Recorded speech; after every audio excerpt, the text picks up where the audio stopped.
All right, we are coming to you live from the Tucson Fine Mineral Gallery this fine Monday morning.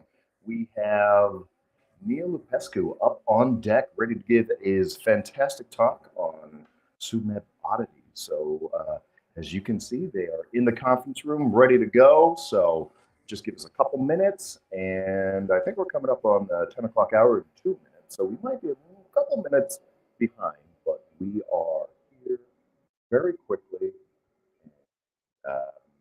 We'll be with you right away.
All right, I think we're ready to go.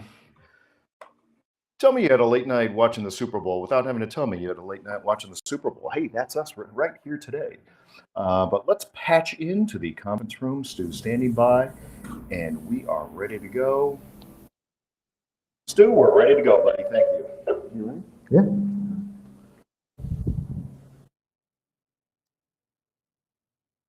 All right, well, good morning, everyone, and welcome to the Tucson Fine Mineral Gallery. My name is Stu Nieberts, and it is my honor and pleasure to present to you Neal Luppescu and his talk this morning on Tsumeb oddities. So without any further ado, Neal, take it away. Thank you very much. Good morning, everybody. Thank you very much for coming. Today I'm going to be talking about oddities from the Tsumeb mine, and those oddities are pseudomorphs, casts, coatings, phantoms, and oriented deposits. So the sort of things that we're going to be looking at are lovely and fascinating specimens like these. But before we get to any of this, you remember how you were told a long time ago, before you have dessert, you have to eat all your vegetables? So before we look at the pretty pictures, we have to go through some terminology and definitions. Oh, sorry. We are going to reboot. Should I go back to the beginning? Yeah. Okay. There. Unplugged cable.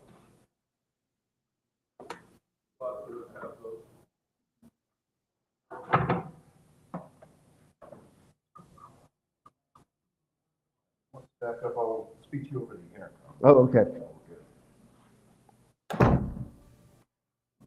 Take two. All right, Neal, we can restart. Thank you. Okay. Good morning, everybody. Thanks very much for coming. This morning I'm going to be talking about oddities from the Tsumeb mine, and those would be pseudomorphs, casts, coatings, phantoms, and oriented deposits. So we're going to be looking at a lot of beautiful and fascinating specimens like these. But you know how a long time ago you were told you can't have dessert until you've eaten all your vegetables? Well, we can't look at any of these pretty pictures before we go through some terminology and classification. So pseudomorph, of course, is Greek for false form. And the classification of pseudomorphs is something that has been discussed a great deal through the years, and there was an article just published written by Cyan Ann Fraser, which is a wonderful, rigorous examination of the different types of pseudomorphs, and I recommend this highly. It shows how complex the field of pseudomorphs is, but I am going to use an abbreviated and simplified version of their classification for simplicity and to allow us to have more time to look at nice pictures. So the first type of pseudomorph that I'll be talking about is the chemical alteration type. And this is the type where the original crystal shape is retained, but the chemical composition of the mineral is different than it was when it was first formed. So sometimes it's very easy to identify what the original mineral was based on retained morphology and the simple chemical change. And a good example of that is azurite pseudomorph to malachite. However, in other cases, it may not be nearly as obvious what the morphology of the original crystal and the chemistry was. The second type of pseudomorph I'm going to talk about is a paramorph. So this is where the pseudomorph has the same chemical composition, but the crystal lattice is different. And a good example of this is argentite, which forms at very high temperatures, but as soon as the temperature drops below approximately 350 degrees Fahrenheit, argentite, which is isometric silver sulfide, transforms to acanthite, which is monoclinic silver sulfide. I am not going to be showing any pictures of acanthite from Tsumeb because there aren't really specimen quality or display quality specimens. They're really only tiny specks. The next type of pseudomorph I'll be covering is encrustations, or a simpler word, coating. And it's a coating with the original mineral remaining underneath the coating. Now, this is also known as a perimorph, but I'm going to avoid saying the word perimorph because it sounds very much like item number 2, paramorph. So I will just be calling these encrustations coatings. The fourth type is an epimorph, or more simply, a cast. Here, the coating of the original crystal is present, but the original mineral is gone, so that is a cast. Unfortunately, there's another meaning for the term cast, and this is where a new mineral fills the hollow of an epimorph, making a cast in a mold. And this is like the lost wax casting method. So you start out with a wax model. Here the wax model is encased in plaster. Then the wax is melted out, leaving an empty plaster cast. Then you pour some molten metal into the plaster mold. You break the plaster mold, and you are left with the metal cast. So cast has two words, or two meanings that are contradictory. It can be a hollowed out epimorph. It can also be a solid shape produced from casting in a hollowed out mold. In the mineral collecting community, however, a cast usually refers to a hollowed out epimorph, and that's the usage that I'll be relying on in this talk. So originally the slide only had 5 types of pseudomorphs, but there really is a 6th type that is very important, and that is one where there are complex combinations or overlaps of the above 5 processes. And you can actually see a spectrum of different processes involving the same combination of minerals in different specimens, and I'll have a good example of that a little later on in the talk. So now, let's start talking about pseudomorphs by talking about chemical alteration pseudomorphs, and this really is what most people think of when they think of pseudomorphs. And the first mineral to be pseudomorph that I'm going to talk about from Tsumeb is azurite. And azurite was very plentiful at the Tsumeb mine, and there are many different pseudomorphs of azurite that can occur. The first one is azurite to malachite, and Wendell Wilson has dubbed this the king of pseudomorphs. I think that's a very good name for this type of pseudomorph because malachite pseudomorphs after azurite are really wonderful specimens coming from so many different mineral deposits around the world. Another reason this is a good one to start with is because the chemistry of this pseudomorph is actually quite simple. You just take some azurite and you mix it with a little water, and given time and proper temperature and pressure, this is transformed to malachite and also carbon dioxide. So a very simple chemical transformation. And here are some examples of malachite after azurite pseudomorphs. Here's a lovely crystal where the top part has been pseudomorphed, but the azurite remains on the bottom part of the pseudomorph. Here we have two specimens where the entire specimen has been transformed from azurite to malachite. This one has a somewhat mottled and irregular surface, whereas this one has a very interesting pattern on the surface, a bunch of concentric circles, sort of like the rings of a tree. And this really demonstrates the way that this pseudomorph formed in all likelihood with little spots of transformation from azurite to malachite, starting in the center, and then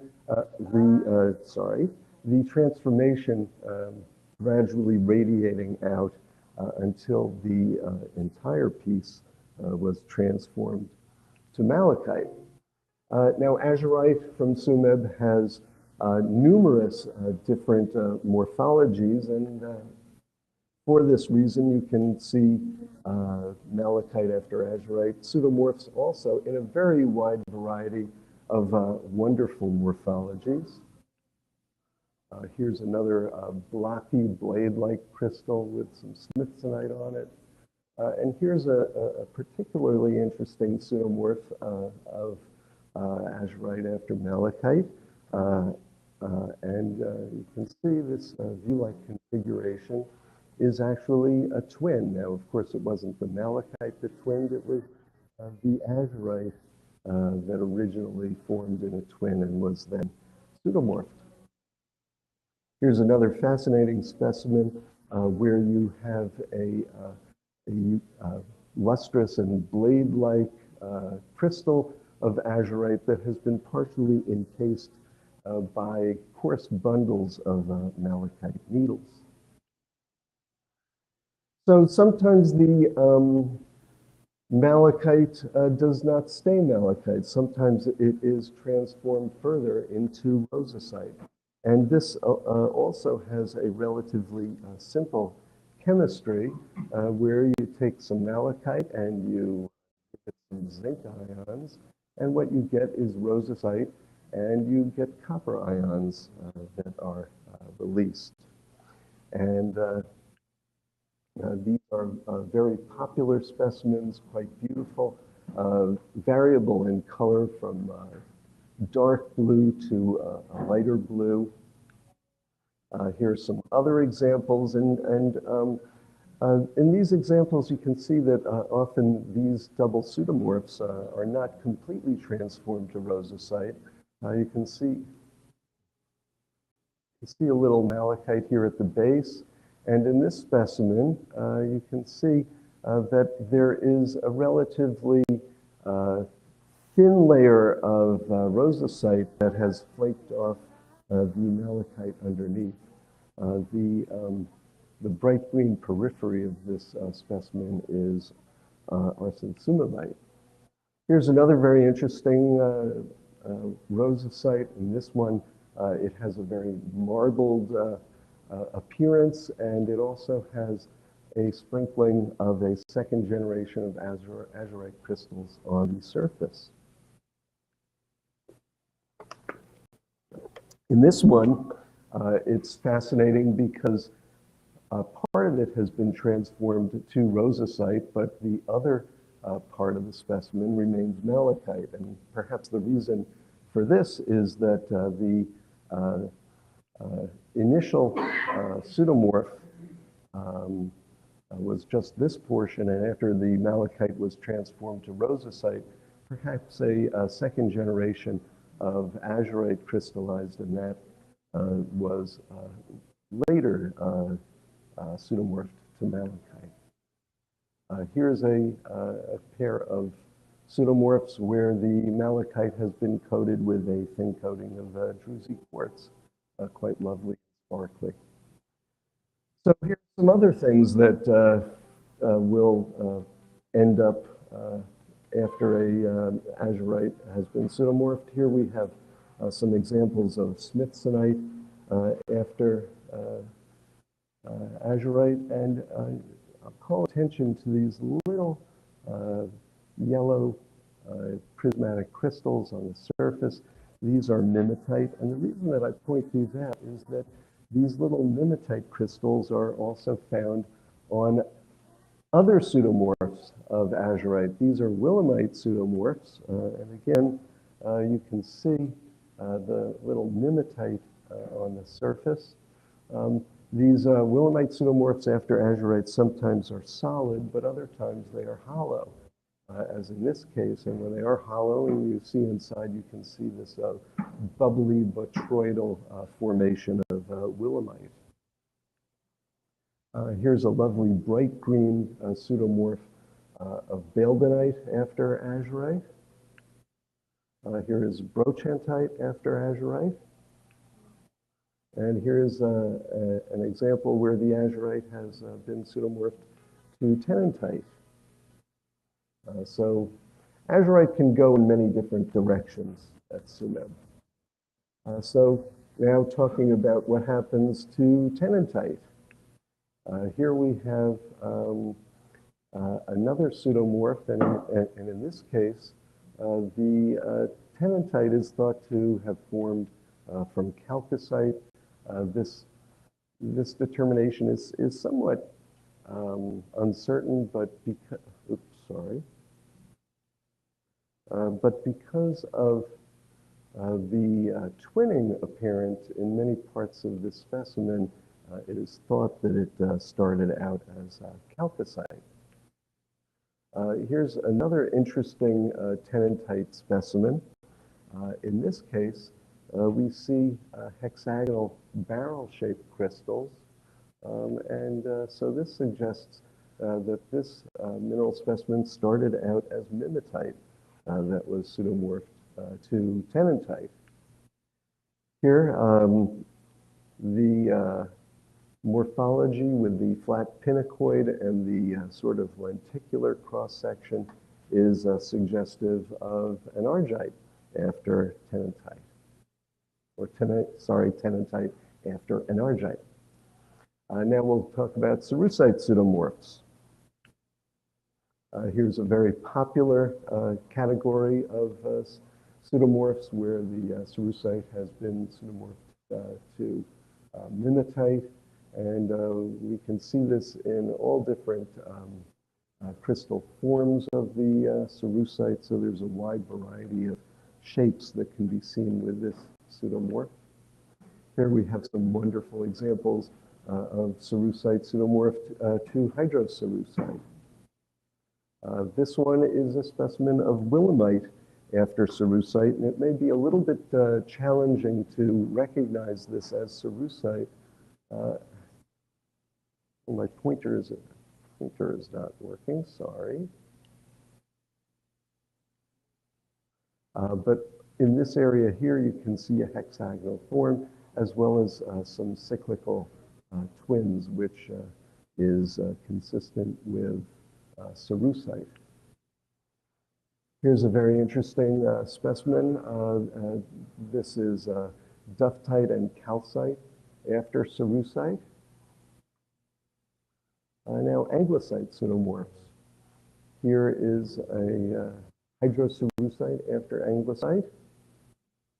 And here is a large blade of anglesite that has been pseudomorphed to colorless crystals of cerussite. So now mimetite pseudomorphs. These are particularly colorful and beautiful. The arsen tsumebite and beldonite both can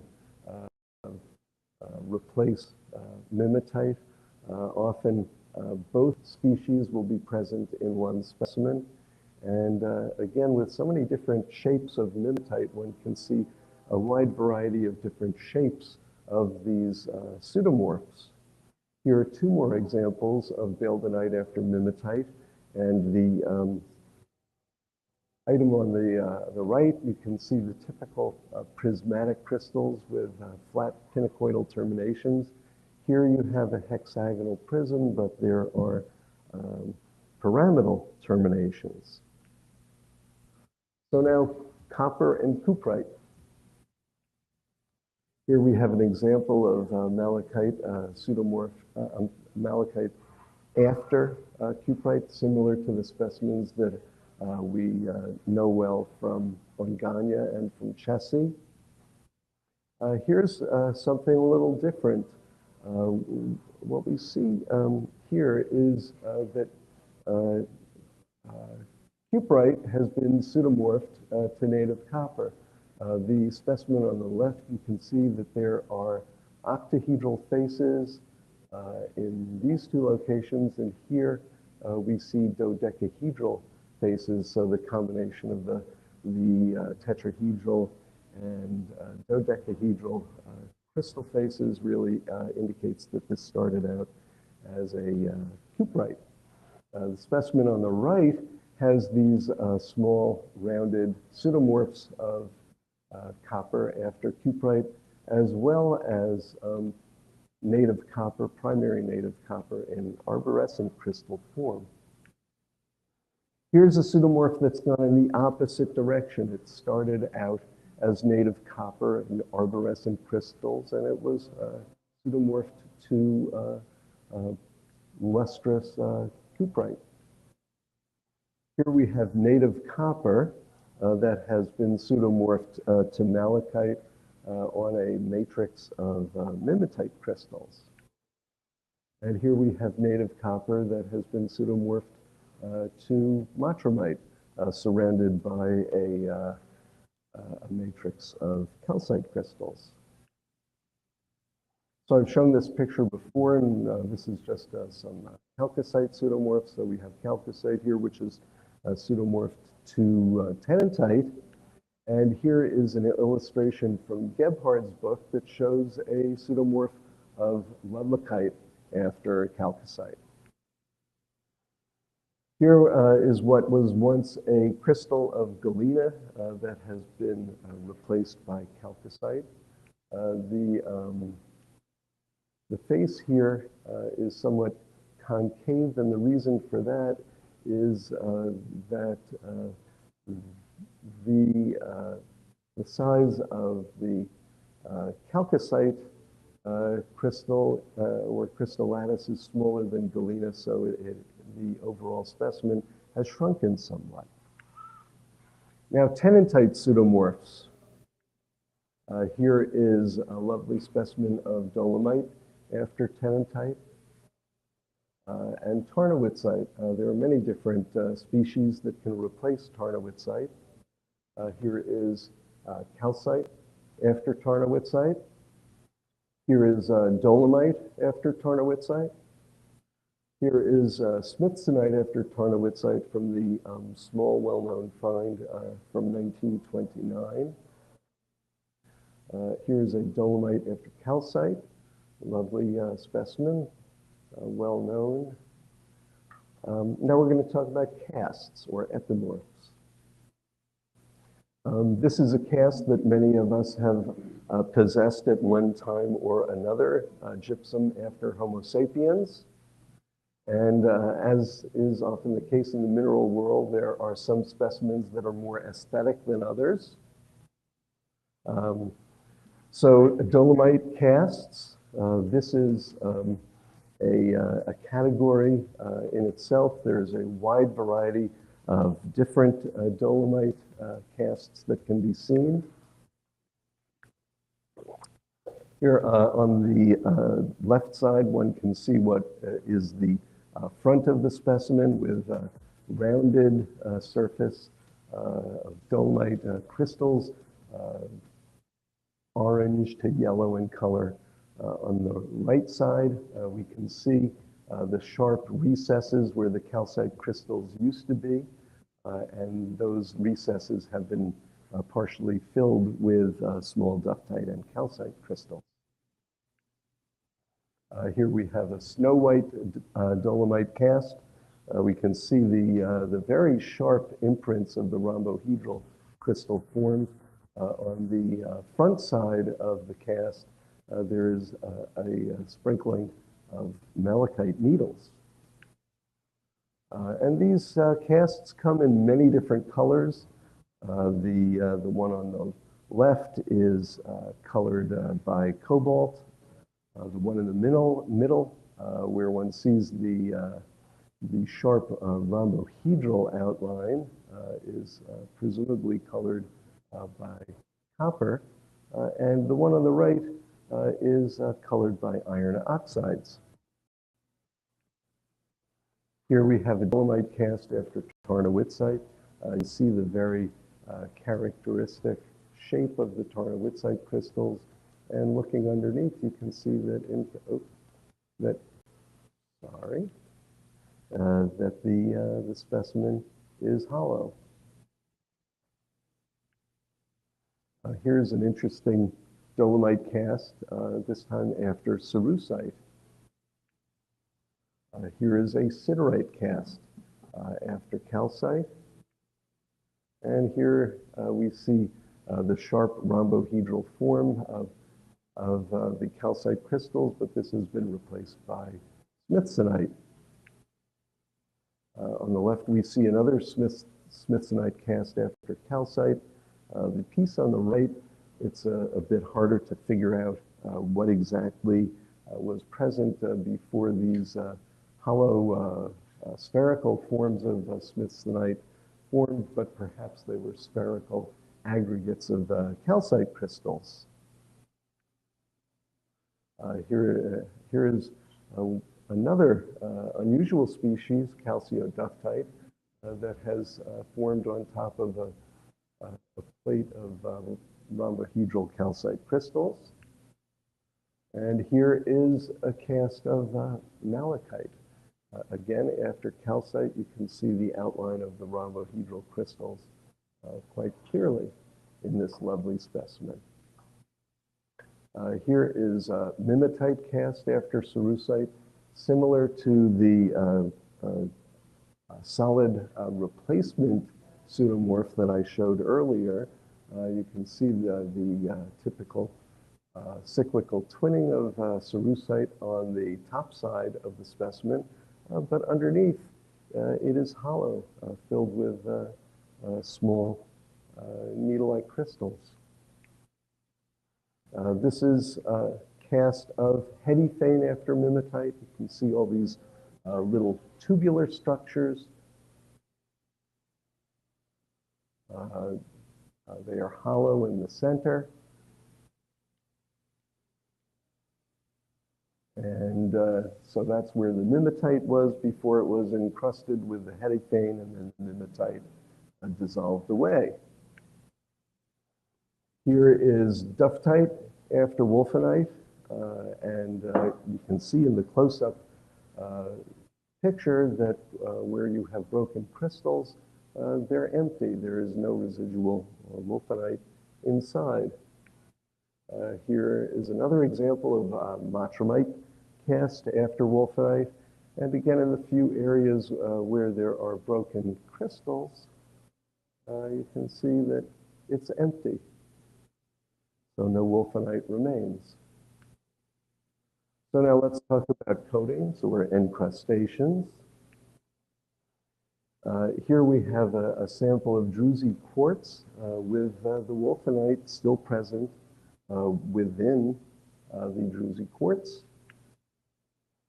Here is goethite encrustation on wolfenite, and on a close-up view, one can see that there still is a little wolfenite present inside the goethite.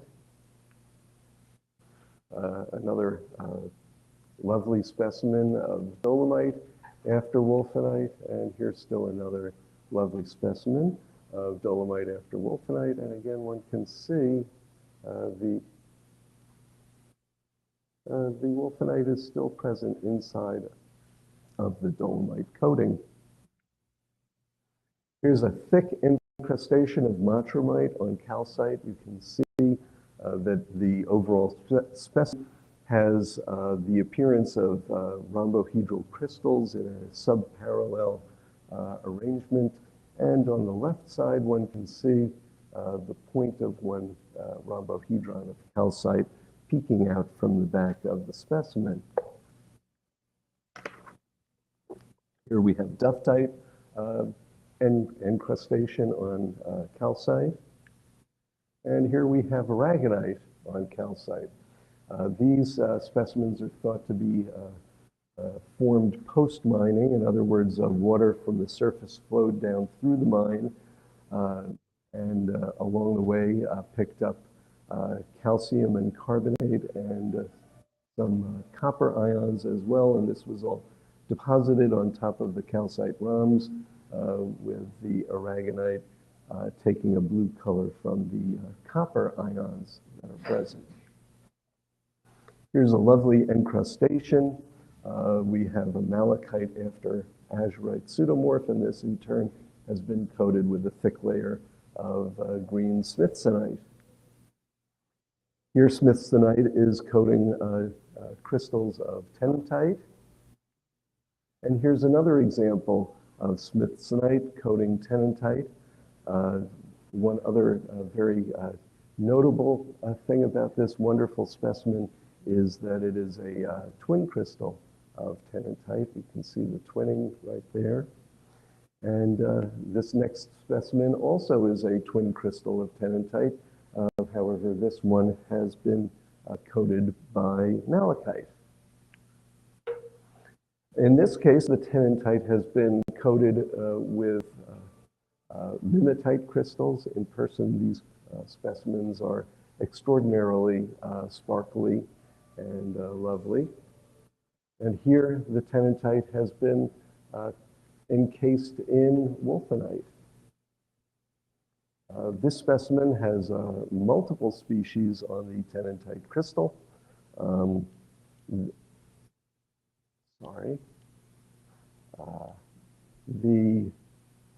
Tsumeb is the tan or orange colored crystals in this part. The duftite is the green up top, and the yellow, more finely crystallized area is the gartrolite. Here's an unusual specimen from Tsumeb, pyrite. Pyrite is thought to be quite uncommon in Tsumeb, but this is a known discovery there with several specimens that I have seen with quite euhedral pyrite crystals that in turn have been encrusted with galena.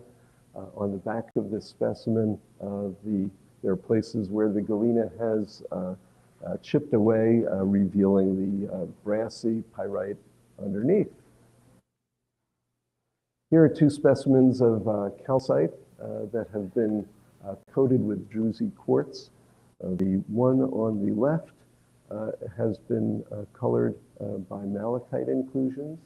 The one on the right has been colored by inclusions of chalcotrichite. Here's a specimen of duftite that has been encrusted with druzy quartz. And here's a wonderful specimen of arsine tsumebite coating anglicite. And there are a few small areas where the coating has broken away. And you can see the clear, colorless anglicite underneath. So now let's look at cerussite and the various things that it can be coated with. Here we see a lovely example of cyclically twinned cerussite that has been partially coated with green rice grain shaped crystals of cerussite. Here's another example where the smithsonite consist of tan rhombohedral crystals.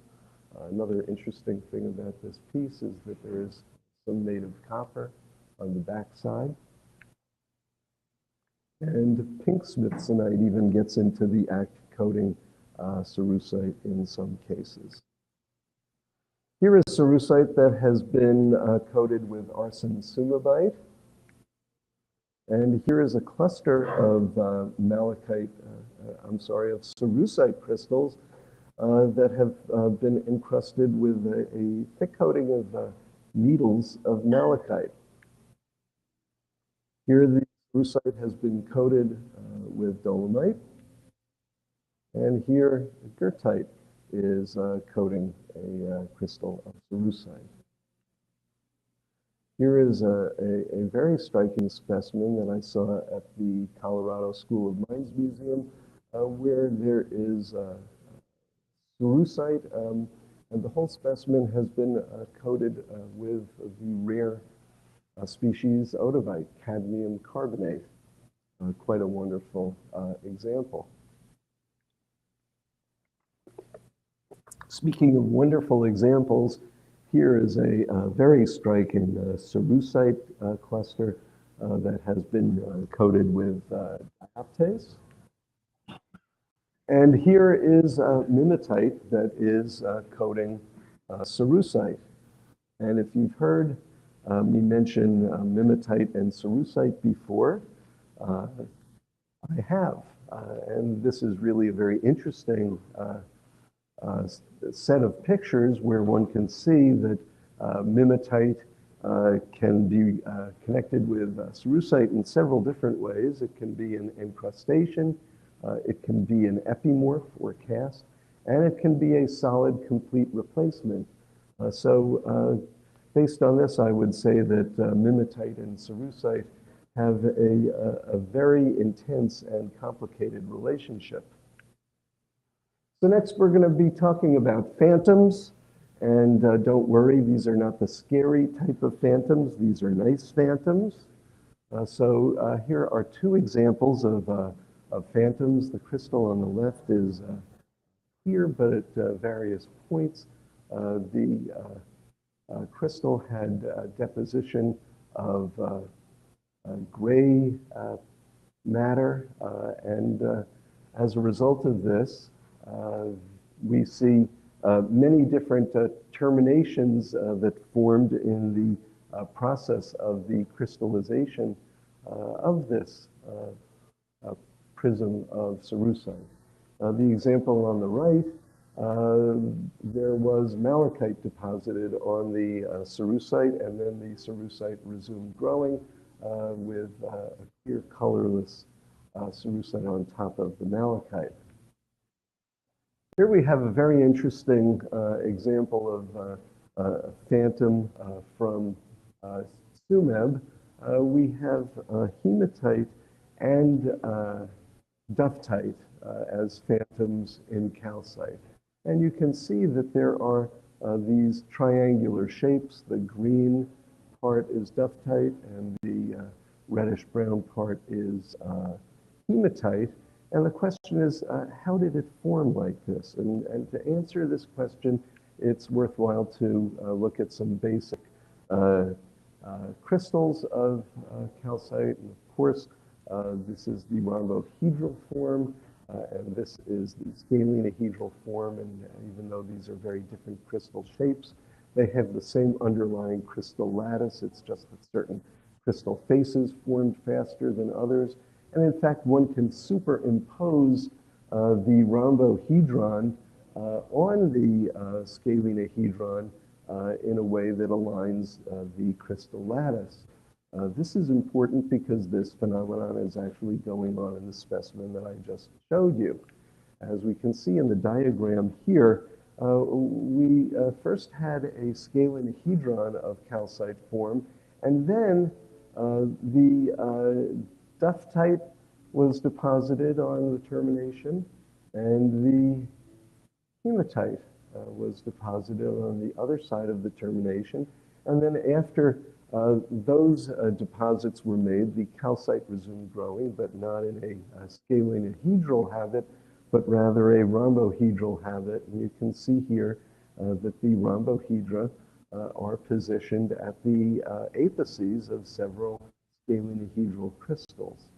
And that's how this lovely phantom specimen developed. Now that we've seen that, we can see the same sort of process occurring in this specimen where it was just hematite that colored the scalenahedral crystals before a second generation of calcite grew that was colorless in the area of the scalenahedral termination, but opaque in the peripheral parts of the rhombohedron. And this will be an important observation that I'll refer back to in a few slides. This is a very nice illustration from Syncancus that just shows how phantoms can develop as a result of different crystal faces growing faster than others. In other cases, we can have preferential growth on selective crystal faces. I'm not sure exactly how this developed, but I think what happened is that there was directional flow in the pocket, and that led to the granular crystals being deposited on all the faces that were facing down this way, and then a second generation of calcite formed on the crystals that are facing upwards. And this was a clear and relatively colorless crystal face. Now we see another phantom, and here we have the phantom that basically is parts of the rhombohedron are opaque and parts of the rhombohedral faces are transparent. And I call your attention especially to this item right here where we're looking down onto the rhombohedral faces and we see a sort of a Y-shaped configuration. At least if you use your imagination, you can convince yourself that there is a Y-shaped configuration there. And the reason that that Y-shaped configuration is important is because it is useful in explaining selective deposition. Now, what do I mean by selective deposition? Well, here we have the Mercedes-Benz calcite with the duftite oriented on the faces of the rhombohedron. It looks almost like the green has been spray painted onto these parts of the rhombohedron, but in fact, if one sees this piece in person, one can see that this calcite is opaque, but the calcite here is entirely transparent, and one can see the duftite through the transparent calcite. The other thing that is worth noting about this specimen is that these rhombohedral faces are not entirely complete and intact. There are little defects at the apex of the rhombohedron where the calcite is missing. And we'll see other pieces like this in just a moment. So here we see another example of duftite that is zoned on the rhombohedral terminations. And a close-up picture really helps explain what's going on here. We look at the crystal here, and the prism faces of the calcite have been coated with duftite. But then what you have is a second generation of calcite at the apex of the crystal, which is forming a kind of a scepter shape. But the scepter head is not completely formed. There are gaps between each of these three plates that are forming the scepter head of the crystal. And as these plates do not quite join, they're incomplete, one can see the beginning of this Y-shaped configuration of the Mercedes-Benz calcite. Here we see a different type of deposition of duftite on calcite, and here it really appears that the duftite is deposited only on the terminations of these prismatic crystals. And one might think that this could be due to directional flow through the pocket during the formation. If you look at the specimen on the right, you can see that the prismatic crystals are really facing in every direction, and only the terminations are coated with the duftite. So it really does look like it's due to epitaxy rather than just directional flow in the pocket. Here we have another fascinating specimen.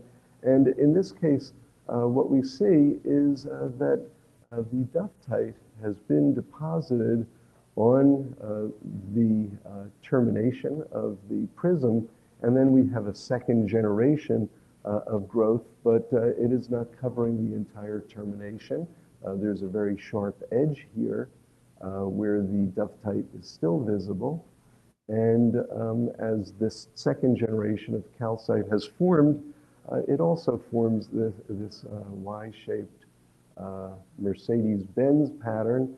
And for good measure, this specimen has not only duftite in this pattern, but also fine deposits of dioptase. Here we have one that I haven't been able to figure out. We have a simple rhombohedron of calcite, and initially, I suppose, just the entire rhombohedron was covered here, and then there was a second generation of growth that extended out, with the result that only 1/4 of the rhombohedron of duftite was coated with 1/4 of the rhombohedron of calcite was coated with duftite. Lastly, here's a fascinating specimen that I recently saw on social media of smithsonite as the matrix with calcite crystals with the corners of the calcite crystals colored by hematite in, again, what appears to be an epitaxial pattern. Really fascinating piece, and evidence that there's always something new to see in Tsumeb, and it always has new fascinating questions that we have to approach. But what's really striking about all of these combinations of different minerals is that the complexity of the Tsumeb mine is really extraordinary, leading to all these extraordinary combinations of different mineral species in very aesthetic and appealing patterns. So these are just my acknowledgments for all the people who helped me put together this talk, providing specimens and photographs of specimens, and I thank them very much. And I thank you for your attention. Any questions?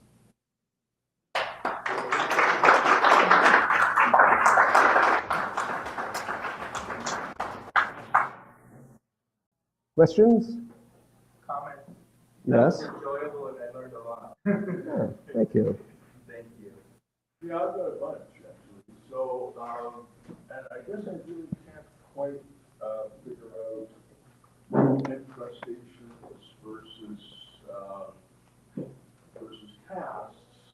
Mm-hmm. It seems like casts have to be hollow and incrustations, the parent is still there. Yes. Oh,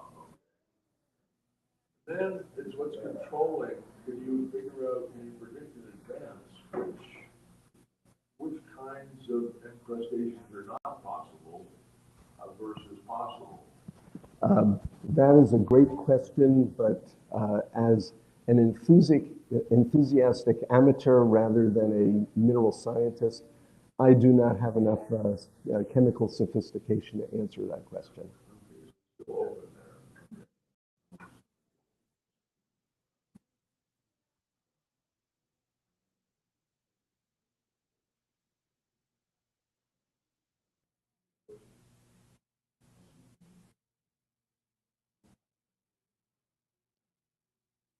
Yeah, then the epitaxy versus, because epitaxy normally means there's some relationship crystallographically between the material depositing epitaxially and the parent host, you might say. Yes. And I'm not sure that that's the case here. So, or have you tried to block that one out? I have, but again, I don't have a detailed enough knowledge of crystallography to say why duftite would have affinity for just certain calcite faces. And that was a very shallow rhombohedron that seemed to be the face that the duftite was attracted to. And I certainly can't say with the one that was hematite why it was that that If that's related to density, edges, so I really don't know. I just wonder if that would seem, it sort of relates in some way to something I think on about, and that's hoppers. And the reason hoppers develop, that they have fatty lobes on the edges because, right, there's higher density of atoms there, and so the faces, lower density of atoms, so the edges outpace the faces. right. So I just wonder if that same sort of, like, it might follow the same sort of control, might control the Mercedes fancy thing. Mm-hmm. But What I thought is that the crystal shape was different at the moment that the duftite was deposited, that certain faces, the rhombohedral faces, were not the dominant face that was present at that time. And then after the duftite was deposited, there was then a second generation of opaque calcite that was deposited, filling out the rhombohedral faces.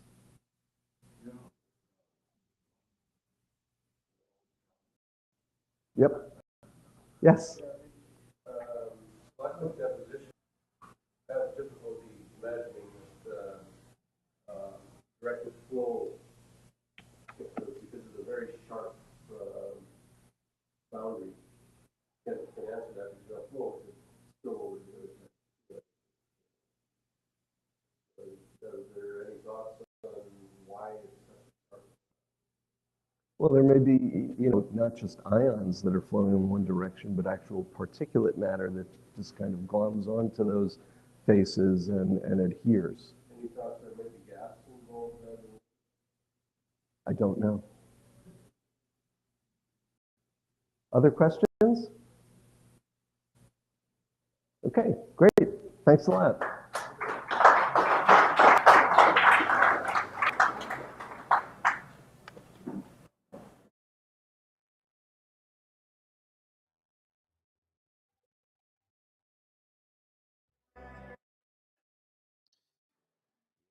That was Neal talking about the mineral oddities of Tsumeb here, Tsumeb Day at the Tucson Fine Mineral Gallery. Great presentation filled with lots of information and fantastic pictures. And so, really happy that he was able to make it here, and really happy that you were able to make it here to catch this show. We're going to take a little bit of a break, and then we're going to reset for our 12 presentation this afternoon. Dr. Raquel Alonso Perez from the Neurological Museum at Harvard University. Come on and talk about the Harvard Insight on Tsumeb, a recent update. So I just found out that Martin Stevko is going to be part of that presentation and sharing some insights there. And so that is at 12 o'clock. So we've got about an hour, a little bit more than an hour before that starts. And then a little bit later this afternoon, you can see him live right there. That's Mal Southwood. And so Mal is going to come on at 2:30 to talk about Smithsonite, color, and chemistry. And that is how we roll here on Tsumeb Day at the Tucson Fine Mineral Gallery. Thank you for tuning in, and hope to see you a little later this afternoon. Take care.